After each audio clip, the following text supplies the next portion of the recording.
Why don't you let everybody know what's the purpose of this shady setup you got going on? Shady setup. The whole purpose behind it is trying to see what all we have to do.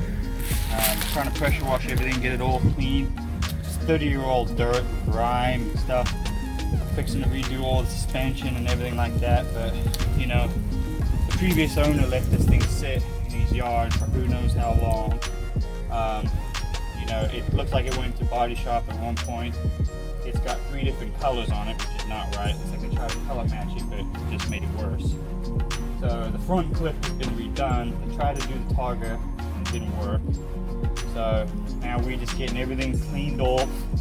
Bodywork's going to commence here in the next little while. We'll start taking all the trim off, door handles, wing mirrors, targa, all that business, you know. The trim here is in really good shape. It's not bubbled, it's not broken. I'm scared about taking it apart, but you know, we got to get it all, you know, so that we don't have any tape lines, we don't have any fail points with the paint. But the main purpose of it is I'm trying to get it all clean, see if there's any rust. There shouldn't be. The car looks really clean. You know, there's going to be some small spots here and there. Has to. It's a 30-year-old car. But that's the main purpose. I'm trying to find out how far I have to go into it. As far as this goes, the interior is clean. Bodywork is pretty much straight. And you know, we're going to find little dings and dents here and there. You have to the minute you start sanding on it. Trying to get everything sanded flush. I want to keep the original trim. I'm going to go original blue. You know, I'm trying to keep it all back to this, but this is going to have a lot of upgrades that's going to go on it. You know, we're going to do the upgrades in the suspension. VC coilovers, bigger brakes, do all the bushings, put the 1J in it with a single turbo, R154, LSD rear end, and go have fun. Show us where the front clip was redone here. Yeah, so it looks like at some point this vehicle was in an accident.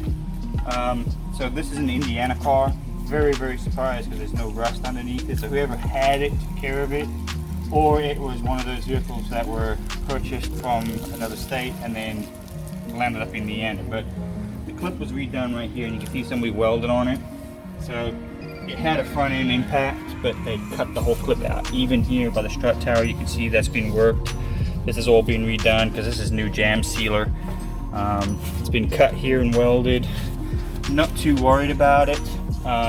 Before we get too crazy with a whole lot of it, we're going to get it on a frame machine, make sure it X's out, make sure it's not completely bent. Because you know, I don't want to go down the road and stomp on it and it want to pull left or right, not under my control.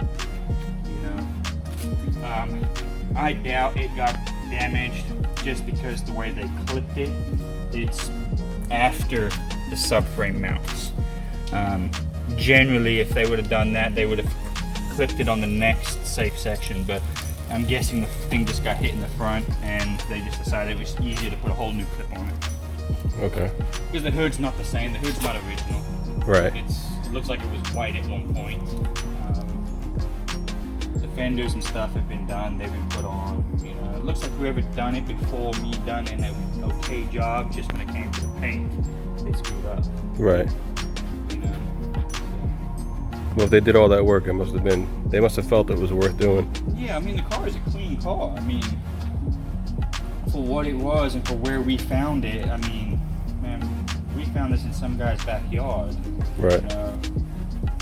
This had to have been his pride and joy at some point because he took the time to get it right. You know?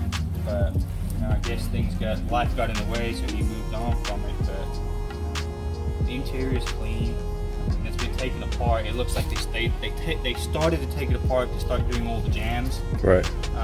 But you know, I think that's all unnecessary. Reason being is because the car is still a good blue, the body's straight, and you know, just a good sand and straighten out on the body, make sure all the jams are the same and all the gaps.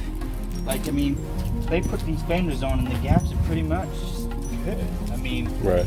There's a little off here on the top part of the fender, so that'll need to be tweaked a little bit, but I mean, everything is straight.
buy new control arms for the upper, just because the ball joints are non-serviceable. We buy lower ball joints, and then we got energy suspension, the toughest ones they have in black, because I didn't care for the red. So we got those. We can redo the front and rear suspension. I got white line front and rear sway bars. We got new inner and outer tie rods. We got BC coilovers going on this, and then we're gonna do the SL500 big brakes. We're gonna do that modification, and then we'll do the ones in the rear, and we'll make all that work with stainless steel braided lines. And yeah. So what you already have, then you have all the bushings you need I already. got all the bushings. And you got the sway bars coming. Got the sway bars coming, and that comes with the sway bar, the bushings, and the links. So the ones out of the energy suspension kit won't work on this because those are for the factory sway bars, or you can buy them separate, but they won't work for this. But White Line will send new ones. And then we got the subframe. It's Cube Speed. Okay. They partnered with somebody. I can't remember exactly who it is, but they have the red bushings which meet and close to OE stiffness, and then you have the yellow ones which are made for more aggressive driving and more like GP racing, if you will. So we're gonna do the front and rear of those. The yellow, don't care for the yellow, but they are at least a matching set, because even Super Pro could only give me the rear, they couldn't give me the front. Or, you know, some companies could only give me solid mount rears but nothing for the front. So I went with a matching set. That way the car is the same no matter what, and if I have to replace kits later or replace bushings, I know where to get them. It's not like I'm buying a one-off from somebody that's making them and then I can't get them. And you have those on the way. Yeah, and they're coming from Poland, so they're supposed to be here in 4 weeks. Right. So, but those are on order. They should be here soon. Everything basically will be rebuilt. I'm going to, when we paint the car, I'm going to redo the factory undercoating. That way it looks back to normal, and put the plastic shield back in underneath it. What do you use for that? Anything special? Or? There's a couple companies out there with undercoat and stuff like that, but I'm going to use the one that offers the little gun that makes the spackle, you know, so it looks pretty much close to the factory wrinkle of the undercoat. Right. You know, and that's 30-year-old undercoat, and it's still holding. I mean, we have new cars nowadays that they can't go 5 years without the undercoat coming off of them. Right. So, you know, they've made it right. And then we'll do the camber caster bushings on the bottom, or the bolts, so that they can be adjusted as much as we can. And then the BC is obviously going to do most of all the adjustments. But, you know, we're not trying to camber them out or make them weird. Not trying to drop the car on the ground either. It's just going to be a tough look. Nothing aggressive. We're not going for stance. I'm not trying to sit camber either. Not that there's anything wrong with it. Just this car's not going to be that purpose built. You know? Right.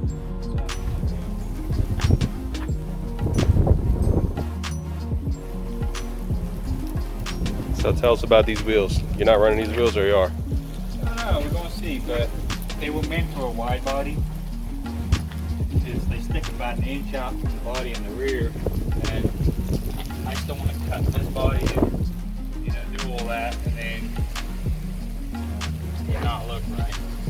Yeah. I think it's good. Yeah. You said the rears are 11s. Yeah. But what are the fronts? 10 and a half? 10s or 10 and a half. 10s or 10, yeah. Even the fronts stick out too.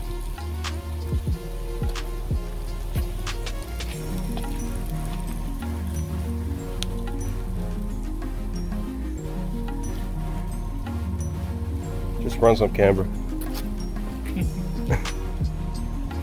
So you have the rest of the moldings for this car somewhere stored, right?